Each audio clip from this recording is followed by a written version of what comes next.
ندای بیداری ترغیبگری تاریخ و تمدن خلق توجیک.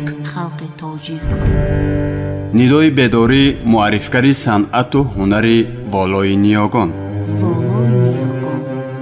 برنامه ندای بیداری را از رادیوی تاجیکستان میشنوید.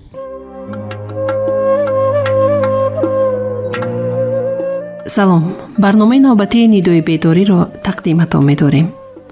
مولانا پیوندگری دلها.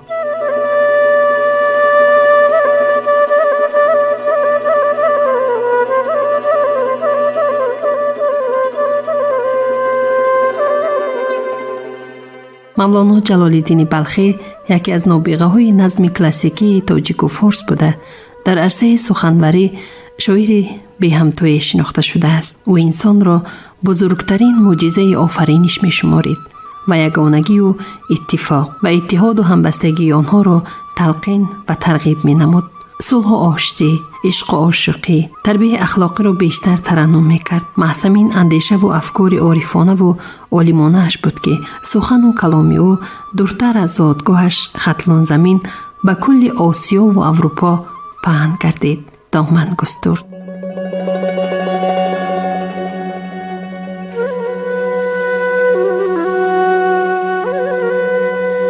باعث افتخار ماست که روز 24 می سال جاری با قرار نهاد اجرایی یونسکو کلیات مولانا جلال‌الدین بلخی همچون میراث حجتی رسما به فهرست خاطرات جهانی یونسکو وارد کرده شد. پیشبری کلیات مولانا از جانب تاجیکستان، ایران، بلغارستان، آلمان، ترکیه، ازبکستان مشترکاً صورت گرفته و بررسی یونسکو پیشنهاد گردیده بود. مولانا جلال‌الدین بلخی شاعر، فیلسوف، عالم و فقیه اسلام یکی از بزرگترین دانشمندان تاجیک در عصر 13 بوده. ایجادات او امروز برای کل جهان از ارزشمندترین آثار به حساب می رود.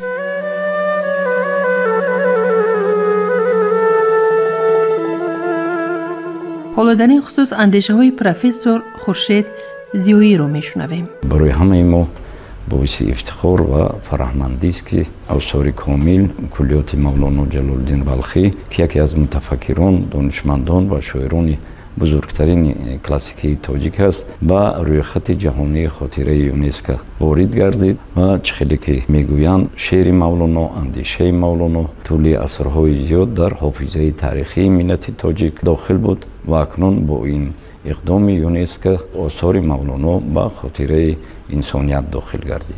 در حقیقت هم میراثی که مولانا از خود باقی گذاشته است به هر گونه ارج گذاری می ارزد و در حقیقت هم میراث او به زبان‌های گوناگون ترجمه شده است و امروز نه تنها تاجیکان بلکه مردم تمام کشورهای عالم میتوانند که با آثار او شناسایی داشته باشند. وقتی که درباره کلیات مولانا سخن میگوییم ما نباید در نظر داشته باشیم که این همون کلیات شمس تبریزی است یا که با نام دیگر دیوان کبیر، بلکه کلی آثار مولانا است و بنابراین ما باید دانسته باشیم که آثار مولانا از 5 نامگوی عبارت است. اگرچه از روی مقدار خیلی کم هستند ولیکن از روی محتوا و از روی حجم مصرع و بیت های فراگیر و از همه مهم از روی منترجه و محتوا در حقیقت این آثار خیلی بزرگ است. خیلی که ما میدونیم حیات و ایجادات مولانا جلال‌الدین رومی بلخی به 2 دوره جدا میشد.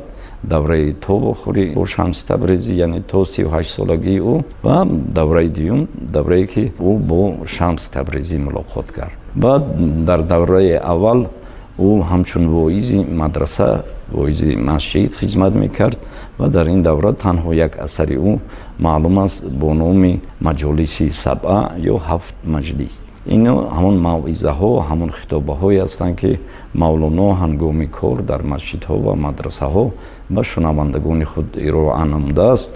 ولی اگرچه از روی نام موعظه نام دارند ولیکن از روی فراگیری تنها فراگیر موضوعهای دینی نبوده، در آن موضوعهای خیلی هم مهمی فلسفی، عرفانی، اخلاقی حل و فصل خود را پیدا کردند. بنابراین اثر اولین او همین 7 مجلس یا که مجالس 7 حسابیده می شود که خوشبختانه به رویخط خاطره جهانی که یونسکو آن رو به قید میگیرد وارد گردید و اثر دوم مولانا که اثر خیلی هم مشهور است و به دوره دوم فعالیت مولانا راست میآید، یعنی بعد از وخوری با شمس تبریزی، این مثنوی معلوم است که مثنوی معنوی نام دارد و سبب آن که در آن تنها درباره معنی، درباره معنی های بالا سخن گفته است و به همین نام مشهور است.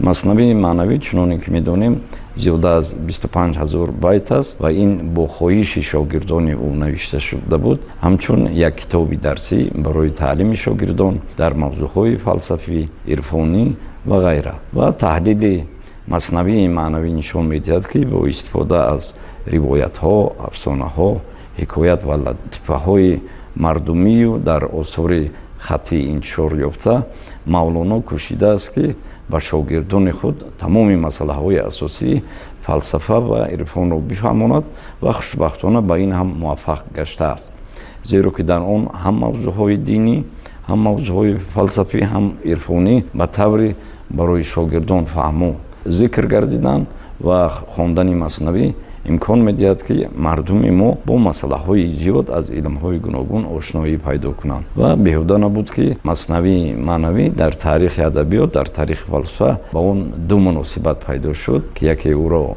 قرآن در زبان پهلوی میخواندن و دیگری کلام صوفیانشون.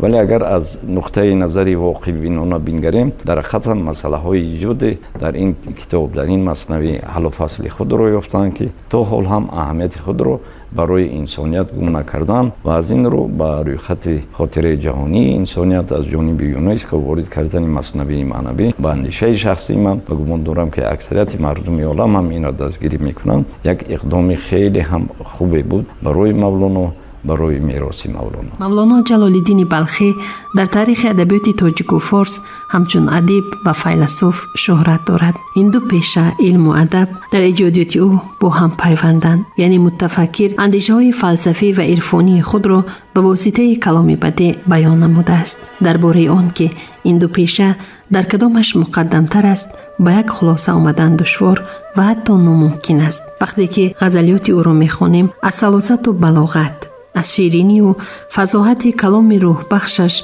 آرام و آسوده و فرحمند می‌کردیم.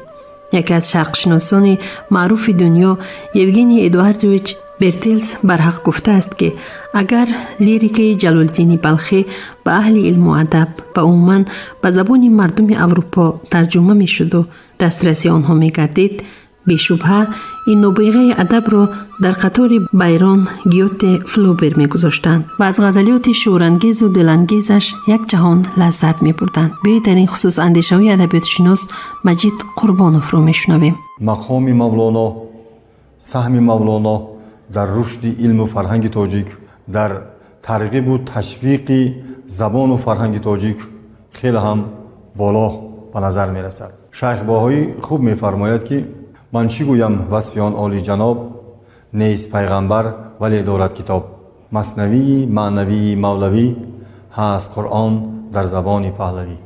در حقیقت امروز مولانا یکی از شخصیت‌های شناخته جهانی است، چون که متفکران، معارف پروران، ادبیات شناسان برجسته چه اروپا چه شرق در اطراف روزگار و آثار باقی مانده مولانا اثرهای زیادی آفریدند.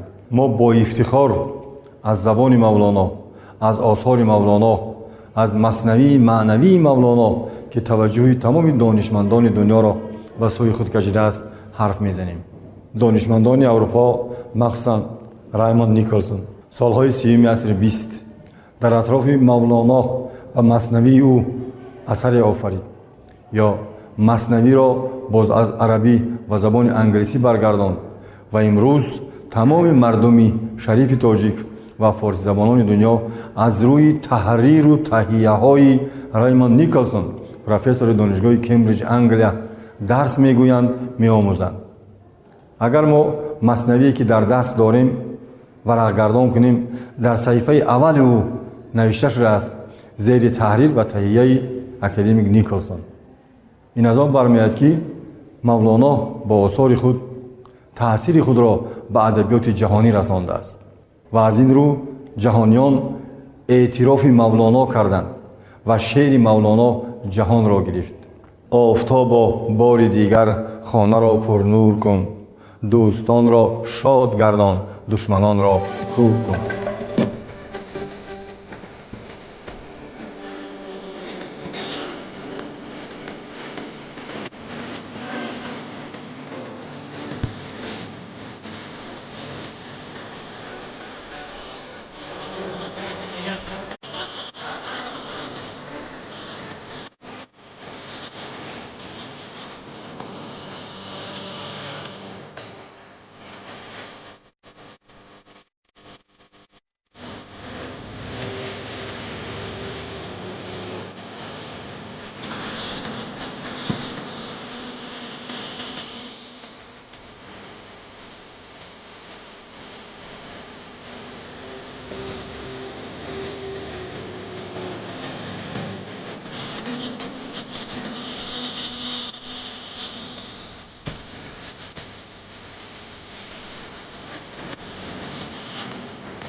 ای گشته ز تو خندان بستان گلی رعنا، پیوسته چونین بادا چون شیر و شکر با ما. ای چرخ تو را بنده وی خلق ز تو زنده، احسنت زهی خوبی شاباش زهی زیبا. دریای جمال تو چون موج زند ناگه، پرگنج شود پستی فردوس شود بالا. هر سو که تو رو آری در پیش تو گل روید، هر جا که روی آیی فرشت همه زر بادا. آن دم که ز بدخویی دشنام و جفا گویی، میگو که جفای تو حلواست همه حلوا. یا رب دل بازش ده، 100 عمر درازش ده. قهرش بر و نازش ده، تا فخر بود ما را. سلطان سلاطینان شمس الحق تبریزی، ای از تو مشامی جان زیبا شده و گویا. شعر مولانا محض توسط اندیشه های اخلاق آموزانه مولانا به جهانیان رسید و اعتراف مردم ما، زبان ما، فرهنگ ما در بین کل مردمی بشریت پهن گشت. مولانا که اصلا با تحقیقات ها، با گفته های ادبیات شناسان برجسته دنیا، مخصوصا ایران زمین، علی اکبر دهخدا میگوید که او زاده بخشان زمین است. در سن 6 سالگی با همراه پدر بهاءالدین ولد و یک زمره دوستان و نزدیکان و شاگردان بهاءالدین ولد که از دانشمندان معروف دنیا بود، به قول علی اکبر دهخدا زیاده از 400 مرید شاگرد داشت. با یک بهانه ترک این دیار کردند، رو به زیارت خدا آوردند و کشورهای شرق را نظر کردند که در این دوره جلال الدین 6 سال داشت. هم در پیشگفتار مثنوی هم در گفته های علی اکبر دهخدا می آید که آبرو و اعتبار بهاءالدین ولد پدر جلال الدین تا اندازه بالا بود که آوازش تا به ایران زمین، تا به بگیم کشورهای شرق زبان یعنی فارس زبان رفته رسیده بود و همین بود که بعد سفرش و پیشوازی او عطار نیشاپوری آمد در شهر نیشاپور. هنگام صحبت کردن با پدر جلال الدین بهاءالدین ولد او درک کرد که این پسرچه خردسالی که در نزد آنها نشسته است بسیار کودک زیرک و دانا است و در همونجا کتاب خود اسرارنامه را به او تقدیم کرد و دیرتر مولانا در زمینه اسرارنامه اثرهای زیاد روی کاغذ آورد. مثنوی معنوی، دیوانی کبیر، مثال فیه ما فیه یعنی مغز در مغز، این نتیجه زحمت و قلمکشی های مولانا جلال الدین بلخی است.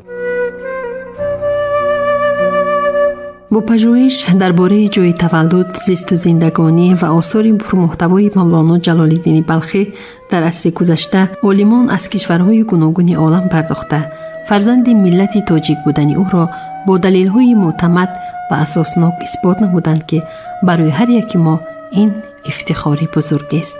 نامگوی میراث ادبی جلال الدین بلخی از نگاه مقدار چندان زیاد نیست، اما اثرهایش حجماً بزرگند. میراث ادبی او اساساً از مثنوی معنوی، فیه ما فیه و دیوان کبیر عبارت می باشد. مولانا جلال الدین بلخی محض با مثنوی معنوی در ادبیات و فرهنگ گذشته ما نقشی با سزایی گذاشت. امروز این اثر عالم شمولی آن مقام جهانی پیدا کرده یکی از سرخریدارترین کتاب محسوب می شود. برای ایجاد این اثر این بزرگ مولانا 10 سال زحمت کشیده است. این اثر در قالب ژانر مثنوی ایجاد شده است که در واقع کتاب نیز از همین جا عنوان گرفته است. البته باید به این نکته اشاره شود که گرچه قبل از مولوی شاعران دیگری نیز از قالب شعر مثنوی استفاده کرده بودند، ولی مثنوی مولوی از سطح ادبی بالاتری برخوردار است. آن روح را که عشق حقیقی شعار نیست، نابوده به که بودن او غیر آر نیست. گویند عشق چیست؟ بگو ترک اختیار. هر کوز اختیار نرست اختیار نیست. عاشق شهنشه است، 2 عالم بر او نثار. هیچ التفات شاه به سوی نثار نیست. عشق است و عاشق است که باقی است تا ابد. دل جز بر این منی به جز مستعار نیست. آن کز بهار زد بمیرد گهی خزان. گلزار عشق را مدد از نوبهار نیست. آن گل که از بهار بود یار اوست خار. آن می که از اسیر بود بیخمار نیست. تا کی کنار گیری معشوق مرده را؟ جان را کنار گیر که او را کنار نیست. بر نقد قلب زن چو اگر قلب نیستی. این نکته گوش دار گرت گوشوار نیست. اندیشه را رها کن و دل ساده شو تمام، چون روی آینه که به نقش و نگار نیست.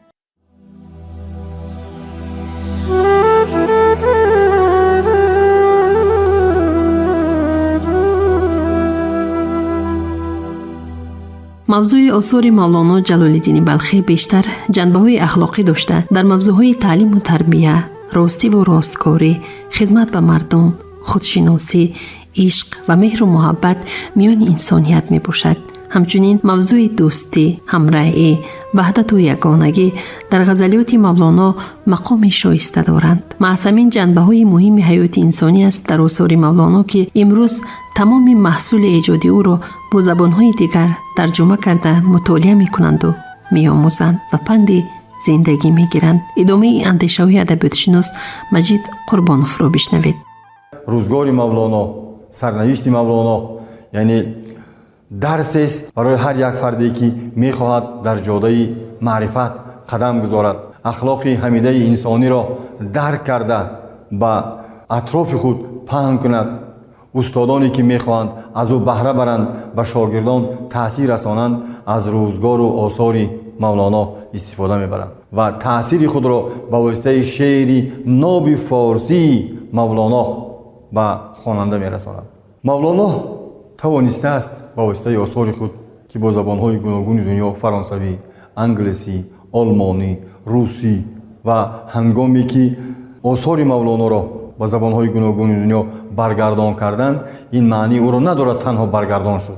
این درک از آن می‌دهد که اروپاییان محض توسط مثنوی از روزگار و فرهنگ معنویات ما باخبر می‌شوند. وقتی که نیکلسون از عربی به زبان انگلیسی برگرداند، از انگلیسی بعد به الفبای کریلی ما برگردان شد، این یک دنیا گپ است بودش. یا که خانم یوا سالهای 70 عصر 20 مثنوی را به زبان فرانسوی برگرداند، این از آن شهادات که فرانسوی ها محض توسط مثنوی از ما آگاهی یافتند و امروز در این دانشگاه های دنیا هم کمبریج هم آکسفورد که مخصوص صنفخانه ها هست، مثلا در دانشگاه کمبریج دایر مولانا، مثلا در دانشگاه سوربن صنفخانه ها است که از مولانا درک می‌دهد، از مولانا با خبرند و به همین واسطه جهانیان ما را در سیمای مولانا می‌شناسند.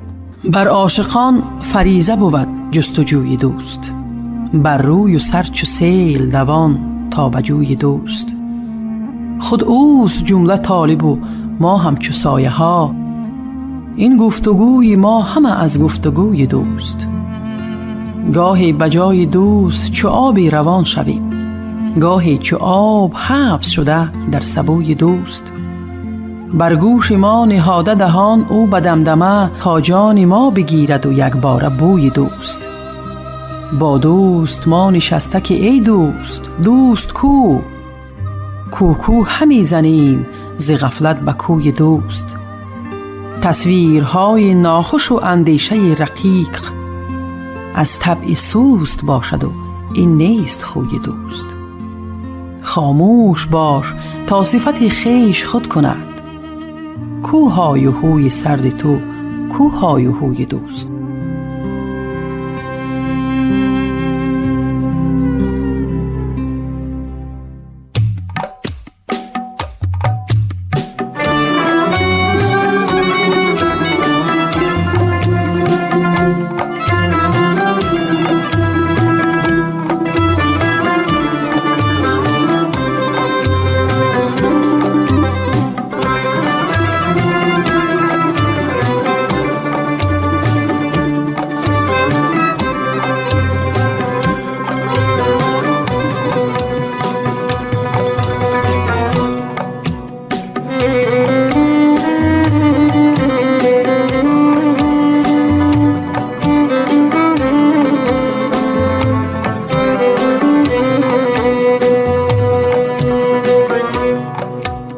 دوستان گر کشت ما را دوست، ما دانیم دوست، ما دانیم دوست. دوستان گر کشت ما را دوست، ما دانیم دوست، ما دانیم دوست. چون هلاکی ما رضای اوست، ما دانیم دوست، مدانم و دوست. گر نوازد گر گدازد جانی ما کس را چی کار؟ گر نوازد گر گدازد جانی ما کس را چی کار؟ ور به جان دشمن شود یا دوست، مدانم و دوست، مدانم و دوست. ور به جان دشمن شود یا دوست، مدانم و دوست، مدانم و دوست.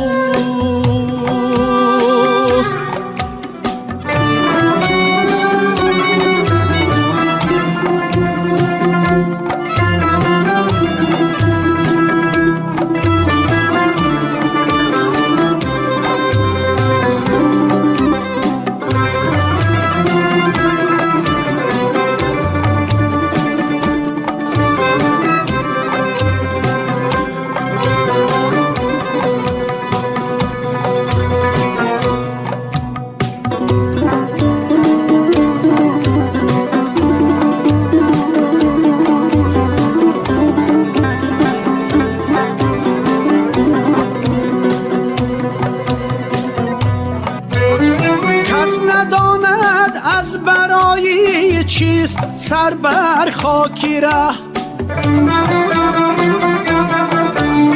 کس نداند از برای چیست سر بر خاکی ره. آن کی دایم بر سری آن کوست، مدانم و دوست، مدانم و دوست. آن کی دایم بر سری آن کوست، مدانم و دوست، مدانم و دوست. آن کی دایم بر سری آن کوست، مدانم و دوست، مدانم و دوست.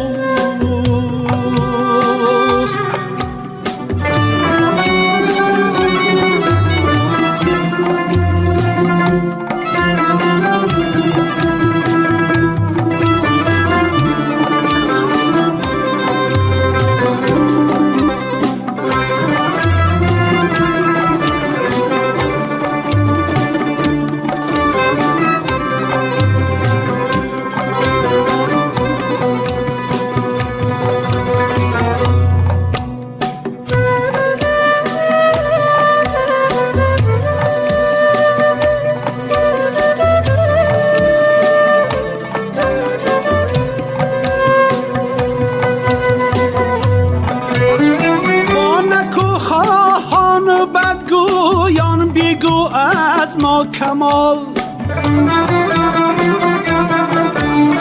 با نکو خواهان و بدگویان بیگو از ما کمال.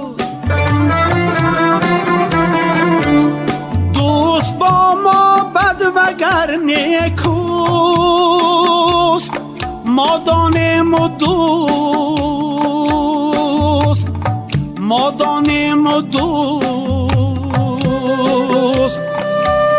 دوست با ما بد وگر نیکوست، مدانم و دوست، مدانم و دوست. دوست با ما بد وگر نیکوست، مدانم و دوست، مدانم و دوست، مدانم و دوست، مدانم و دوست.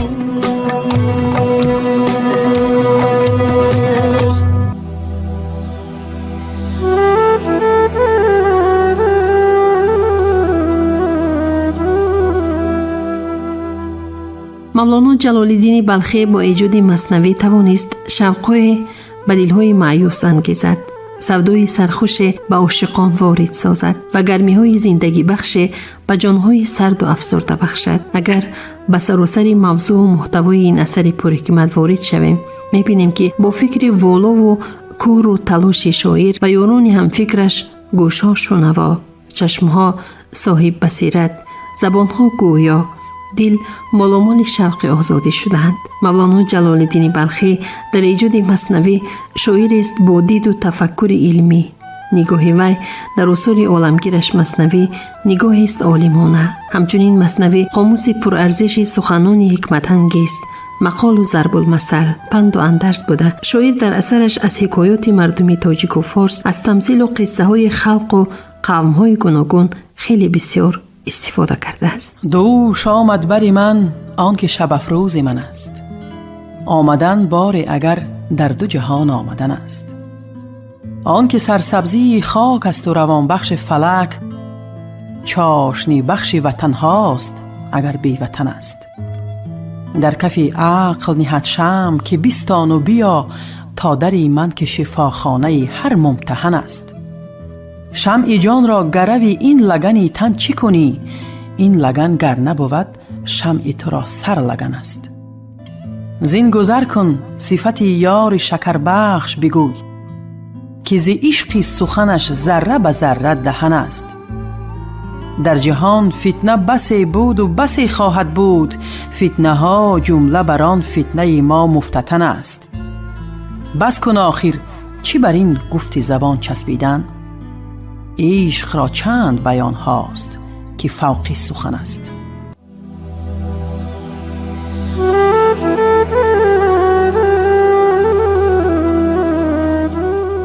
аз маснавии маънавӣ нусхаҳои бешумори қадимӣ маҳфуз монда ки онҳо дар китобхонаи мамолики зиёди дунё нигоҳдорӣ мешаванд.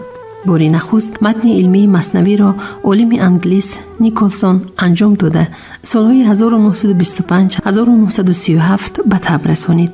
маснавии маънавӣ минбаъд на танҳо ба суханбарон, балки ба ҷомеаи ҷаҳонӣ бетаъсир намонд. шарқшиносон дар тамоми гӯшаҳои олам аз мавлоно ҷалолиддини балхӣ ва осори ӯ ёд мекунанд. мардум тавассути матни аслу тарҷумаи мухтасар ё муфассал аз офаридаҳои килки сеҳрангези шоир баҳра мебардоранду маҳсули эҷоди дилангезу дилнишини ин фарзона фарзанди тоҷикро мутолиа мекунанд. باری دیگر آن دلبر عیار مرا یافت، سرمست همی گشت و به بازار مرا یافت. پنهان شدم آن نرگس مخمور مرا دید، بگریختم از خانه خمار مرا یافت.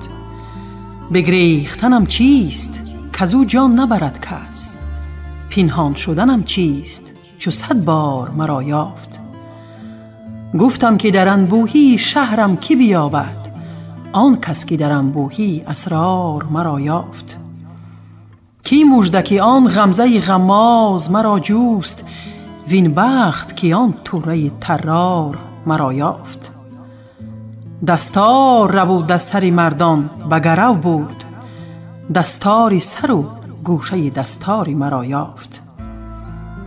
از خون من آثار به هر راه چکیده است، آمد به کناری ره از آثار مرا یافت. چون آهو از آن شیر رمیدم به بیابان، این شیر گهی صید به کهسار مرا یافت. امروز نه گوش است و نه هوش است و نه گفتار، کان اصلی هر اندیشه و گفتار مرا یافت.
در تاجیکستان مولانا و آثار عالمشمولی او بخشی از میراث فرهنگی و ملی به شمار می رود. در عرفه گرامی داشته 800 سالگی مولانا که سال 2007 در تاجیکستان با قرار یونسکو در سطح بلند تجلیل شد، باید تذکر داد که همه ساله 30 سپتامبر در مملکت روز مولانا جلال الدین بلخی با برگزاری سیمپوزیوم، کنفرانس، همایش و محفل‌های علمی و ادبی در سطح بلند برگزار می شود که این برای هر یک فرد تاجیک افتخار و سرفرازی است.